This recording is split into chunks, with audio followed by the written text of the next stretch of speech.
Alors, je vais commencer en vous racontant une petite histoire. Alors que le groupe de pèlerins se dirigeait vers Jérusalem, Abigail éprouve un profond sentiment de désespoir. Elle avait l'impression de se noyer dans un océan de culpabilité et de honte.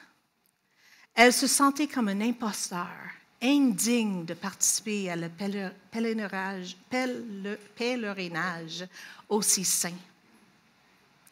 Tandis que les pèlerins gravissaient la route accidentée qui menait à la ville sainte, Abigail s'efforçait de sauver les apparences et de garder un comportement joyeux.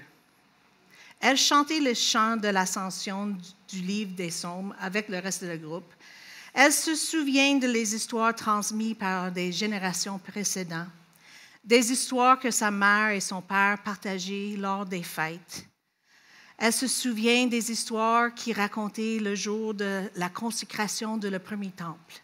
Le grand roi Salomon avait invoqué Yahweh, le Dieu de l'Alliance, et il avait également appelé Adonai, Seigneur.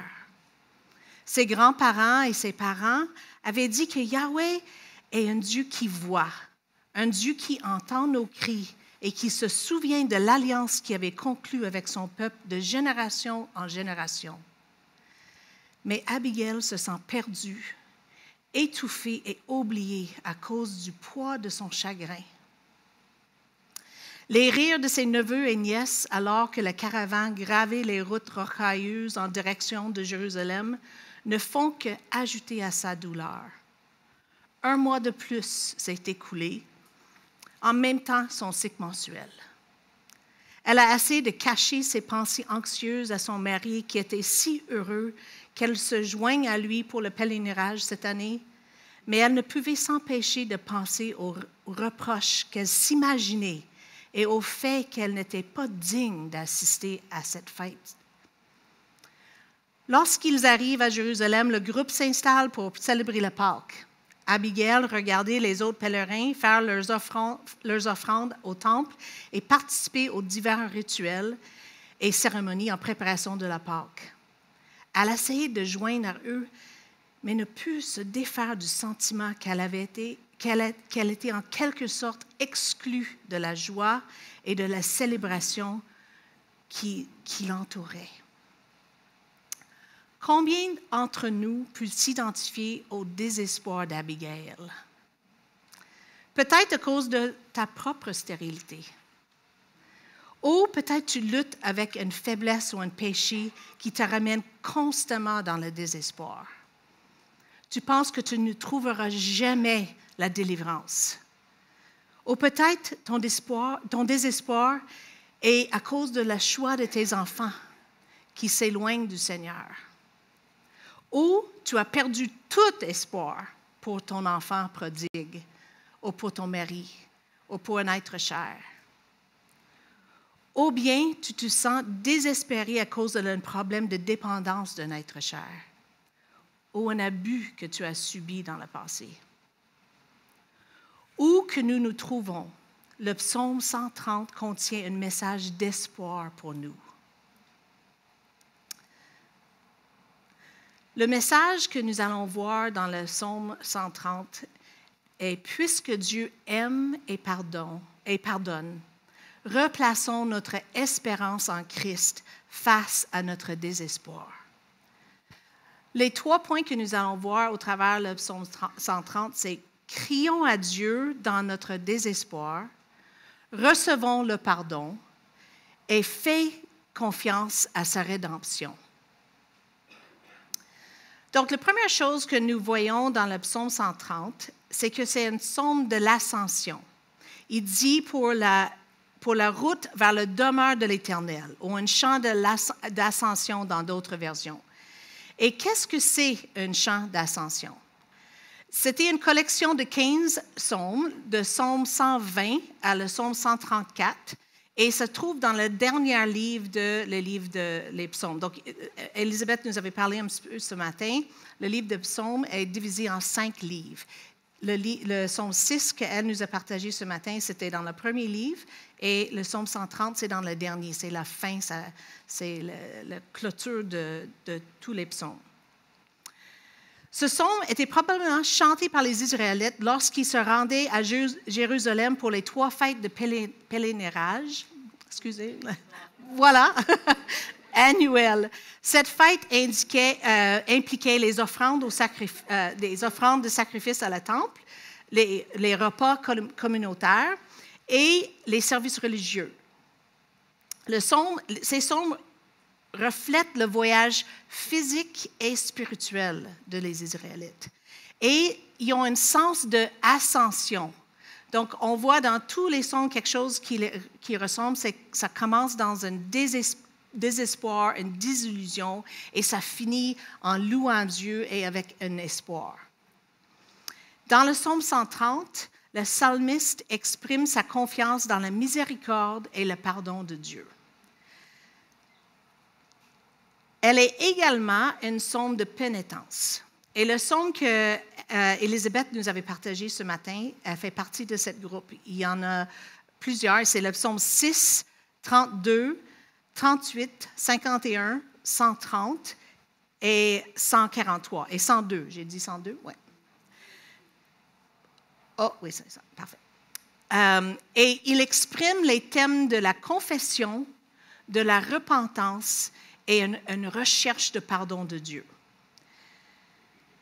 Un commentateur disait, alors que les pèlerins se dirigeaient vers Sion, ils se rappelaient que les plus grands obstacles à la véritable adoration n'étaient pas leurs ennemis, qui rendaient simplement leur voyage plus difficile. Le plus grand obstacle était leur péché, qui les empêchait de servir Dieu. Et je pense qu'on pourrait dire la même chose. La première audience, donc pour lequel ce psaume adressait au début, c'était les pèlerins post-exiliques, donc ceux qui revenaient de l'exil en Babylone. Et leur époque ressemblait beaucoup à la nôtre. Ils étaient préoccupés par la reconstruction de leur maison et leurs moyens de subsistance, et ils avaient oublié de faire le temple une priorité. Et beaucoup de corruption et injustice étaient dans cette époque aussi. Si on lit les livres comme Esdras, Agé, Zacharie, Malachie, nous constatons que l'exil n'a pas changé le cœur de le peuple de Dieu. Alors, le premier point que nous allons voir ce soir dans le psaume, c'est le « crions à Dieu dans notre désespoir ». Donc, on voit dans le verset 1, il dit « Du fond de la détresse, je t'invoque, Éternel ». Il y a une illusion ici à la profondeur de la mer, où il semble n'avoir ni fond ni rivage, un lieu d'obscurité totale. J'ai un ami que peut-être quelques-unes de vous le connaissez, et son nom c'est Yves Brousseau. Et lui, il faisait partie d'une mission marine. Il y a probablement plus que 40 ans maintenant. Et ils avaient acheté un bateau en Norvège. Et Yves faisait partie de l'équipe qui sont allés en Norvège pour aller chercher le bateau puis le ramener en Amérique du Nord. Lors de leur traversée de l'Atlantique, à cause des vagues, il était sur le bord de le bateau, sur le deck. Et heureusement, il y avait une ceinture de sécurité. Il s'est jeté à l'eau. Il ne s'est pas jeté à l'eau, il est tombé à l'eau. Il est tombé dans la mer, en pleine mer, en milieu de l'Atlantique. Et quand il raconte l'histoire, il la raconte beaucoup mieux que moi parce que c'est son histoire. Mais il disait dans son histoire qu'il y avait beaucoup de vagues et donc il était dans le creux de la vague, il ne voyait rien.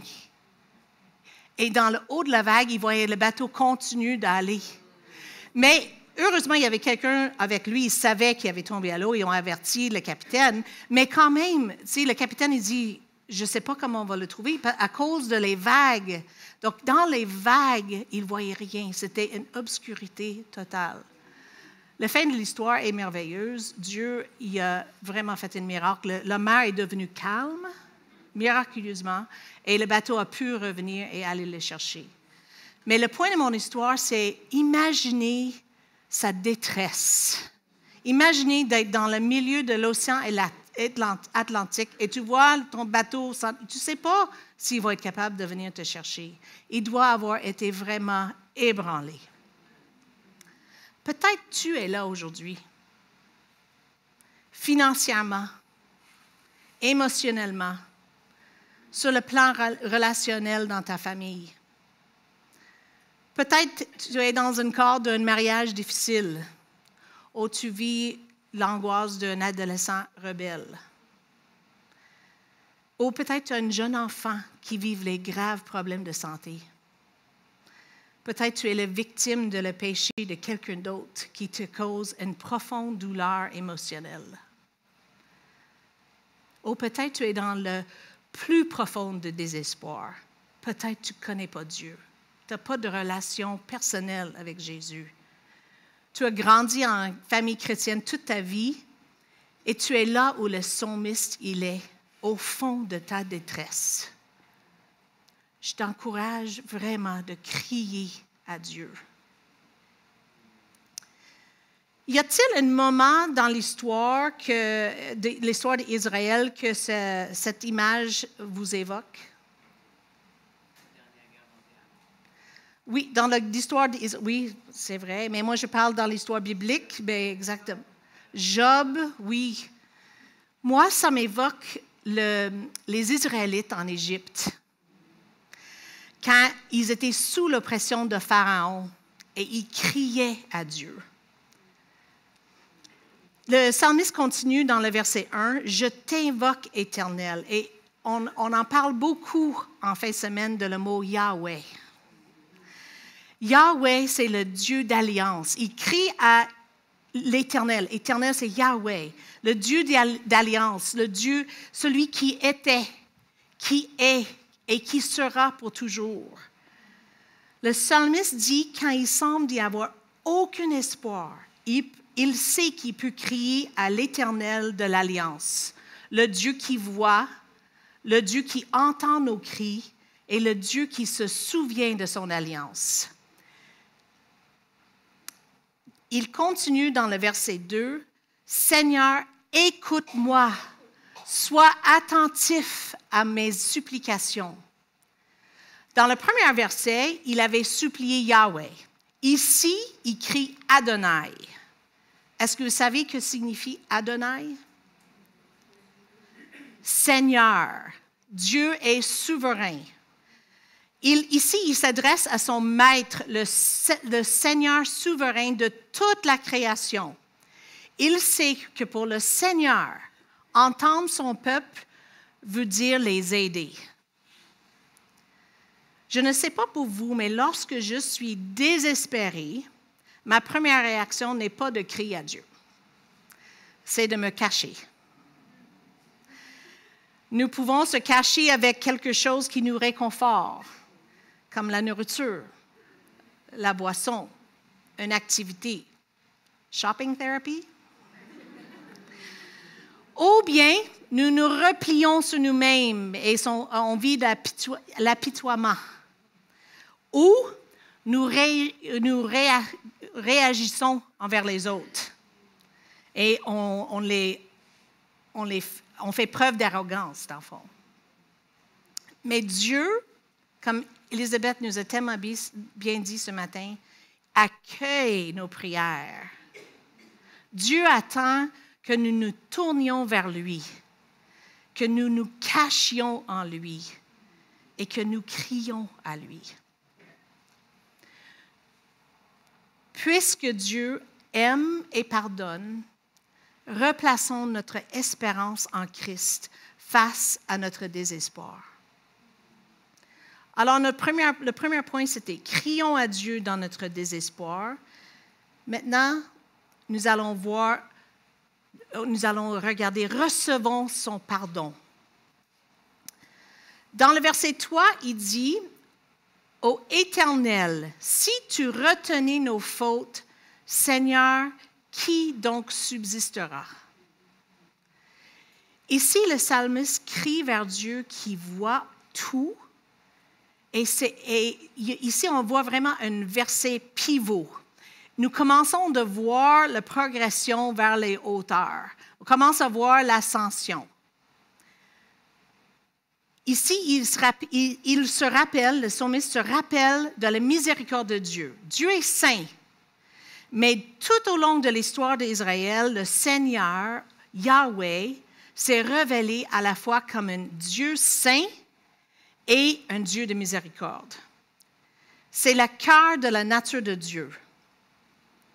Souvent, souvenez-vous du moment où sur le mont Sinaï, quand Dieu s'est révélé une deuxième fois à Moïse avec la loi de Moïse.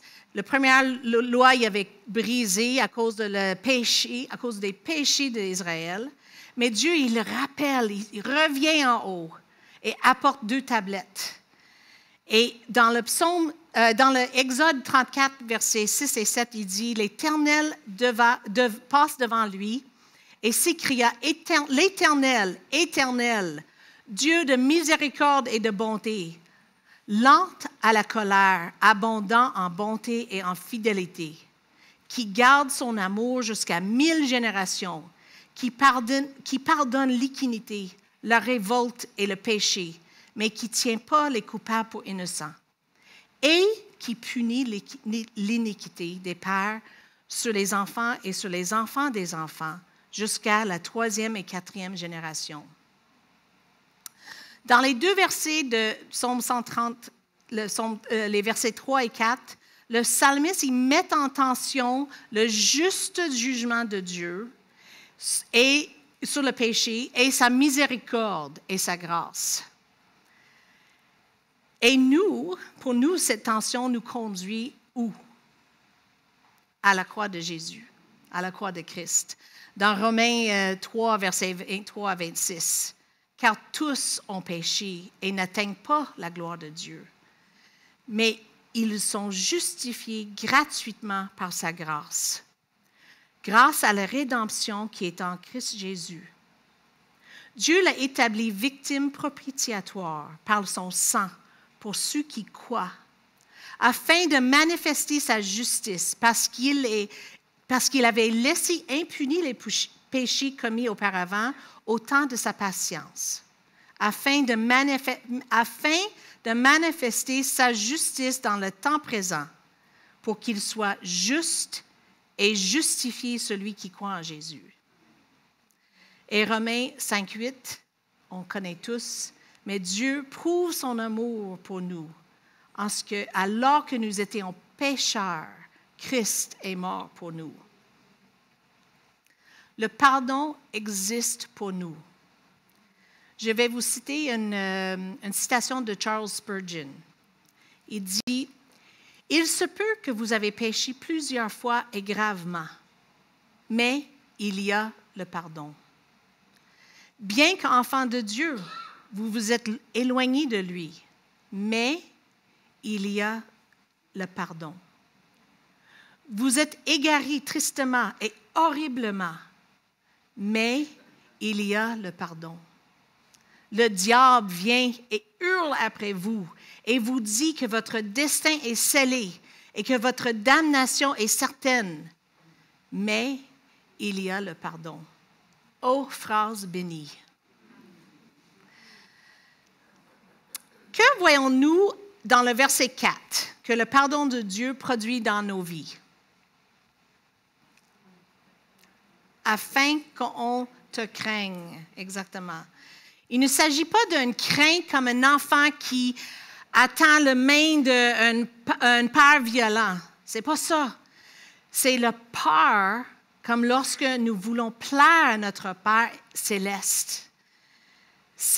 Nous avons le cœur brisé d'avoir fait quelque chose qui blesse notre Père aimant. C'est la peur, c'est-à-dire non la peur de Dieu, mais la peur du péché. Nous devrions organiser nos vies alors d'une manière de ne pas être tentés. Quelques moyens pour lesquels nous pouvons parvenir, c'est choisir judicieusement les films que nous regardons et les émissions que nous regardons sur Netflix. Faire attention de ne pas tomber dans la médisance. rendre compte à quelqu'un pour notre temps qu'on passe sur Internet ou qu'est-ce qu'on regarde sur les réseaux sociaux. Faire preuve de sagesse quant au temps que nous passons avec d'autres hommes si on est marié ou avec nos frères si nous sommes mariés, si nous ne sommes pas mariés. Donc, la chose, c'est d'organiser nos vies. On veut être conscient de les tentations de nos vies et d'organiser nos vies pour ne pas être mis en échec, pour tomber en échec. Donc, nous avons vu en la Psaume 130, crions à Dieu dans notre désespoir, recevons le pardon. Maintenant, faisons confiance à sa rédemption.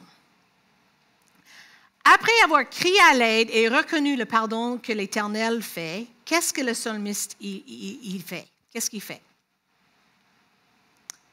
Verset 5, il attend. Moi, je m'attends à l'Éternel. Oui, je m'attends à lui de tout mon être.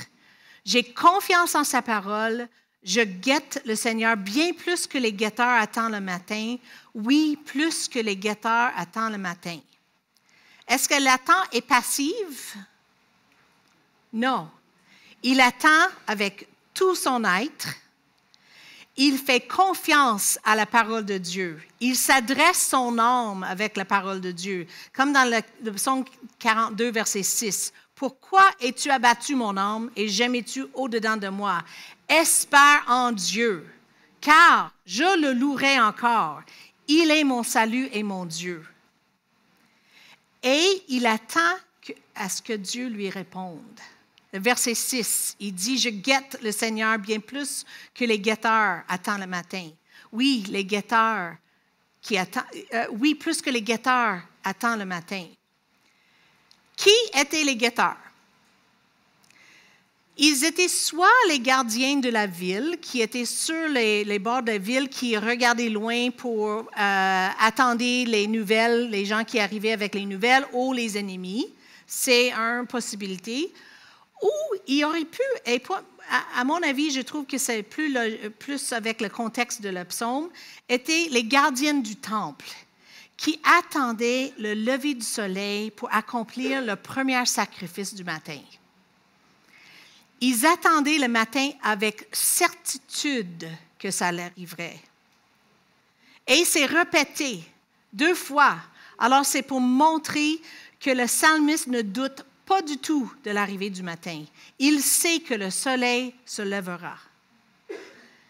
Ce soir, quand on est autour de le feu et on est en dessous le merveilleux ciel étoilé, imaginez-vous que quelqu'un vient vous voir et dit « Hey, je parie que le soleil va se lever demain matin. » Vous rirez parce qu'on sait que le soleil va se lever demain matin. De la même manière, le psalmiste nous rappelle que notre attente en Dieu devrait être inébranlable et que comme nous attendons le lever du soleil, on attend que Dieu il nous pardonne. Nous pouvons être certaines que Dieu agira selon sa parole.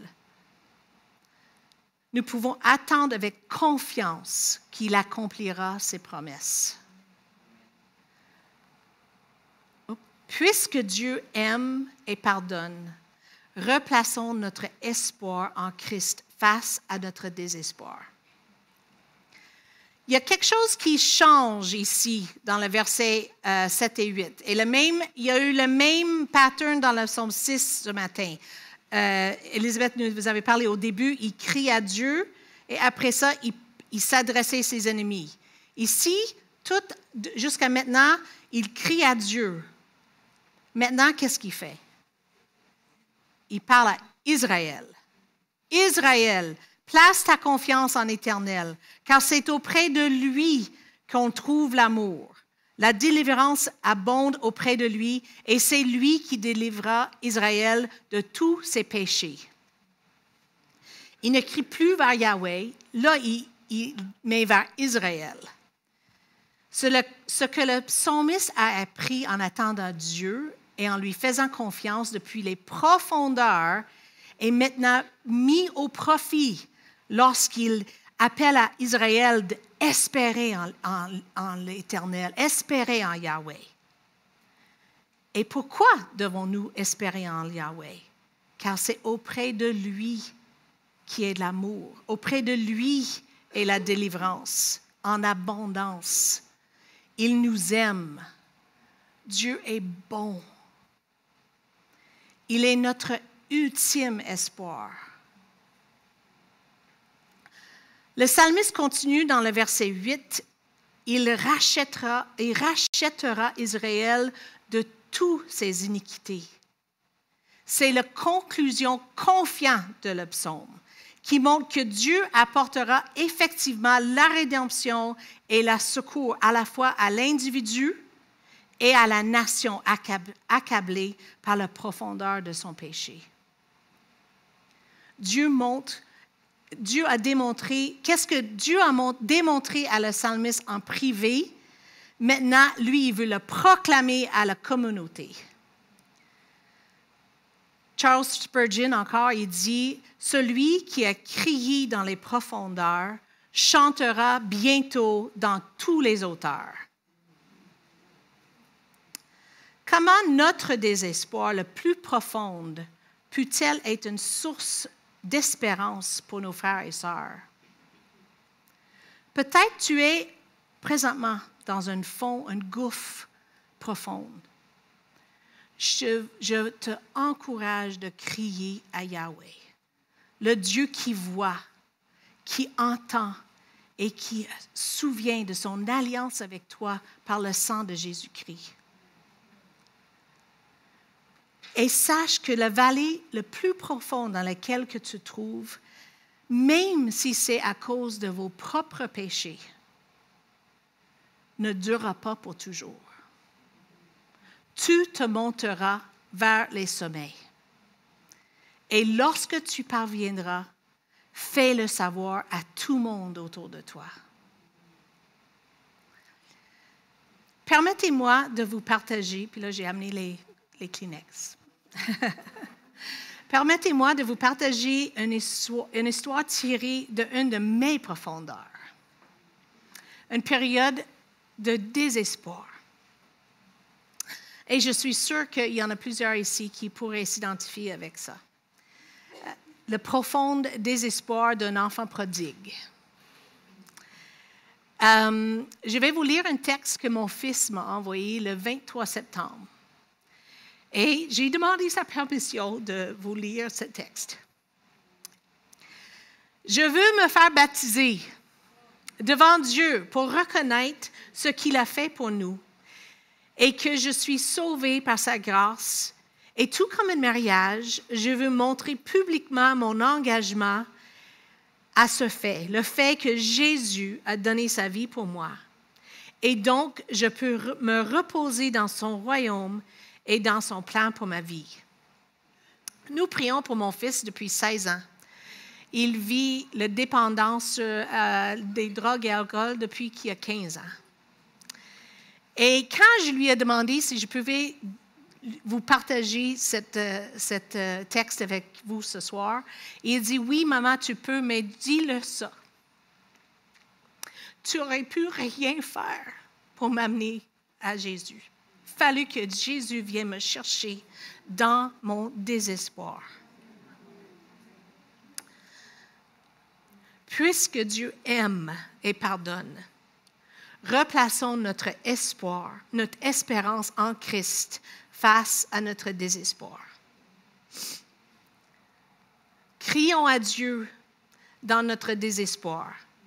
Recevons son pardon et faisons confiance à sa rédemption.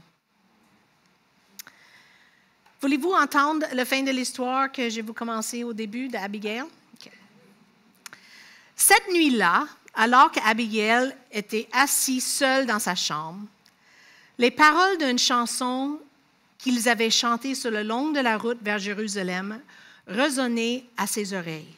« Si toi, Yahweh, tu marquais les iniquités, Adonai, qui tiendrait le coup? Mais avec toi, il y a le pardon, afin qu'on te craint. » Tandis que les paroles de ce chant résonnaient encore et encore dans sa tête, elle cria à Dieu tout son désespoir. Elle avait laissé son doute sur l'amour et la miséricorde de Dieu à son égard le priver de joie. Elle s'est épanchée, confessant son péché et implorant son pardon. Alors qu'elle priait, elle sentait un poids s'enlever de ses épaules et une présence d'amour et de compassion l'entourer. Le jour suivant, peu à peu, elle a commencé à se défaire de ses sentiments de honte et d'embrasser l'amour et la grâce qu'elle sentait lui était accordée. À la fin de la fête, Abigail se sentait comme une nouvelle personne. Elle avait redécouvert sa foi et sa raison d'être. Alors qu'elle rentrait chez elle avec ses compagnons de pèlerinage et sa famille, elle chantait les chants avec un nouveau sentiment de joie et d'émerveillement. Elle entendait la voix de sa grand-mère et sa mère dans sa tête lorsque elle répétait leurs paroles, qui étaient maintenant les siens lorsqu'elle s'adressait à ses neveux et nièces. Yahweh est un Dieu qui voit, qui entend et qui se souvient. Elle savait qu'elle serait confrontée à des luttes et à des doutes à l'avenir, mais elle savait aussi qu'elle n'était pas seule et que l'amour de Dieu sera toujours avec elle. Puisque Dieu aime et pardonne, replaçons notre espérance en Christ face à nos désespoirs. Merci.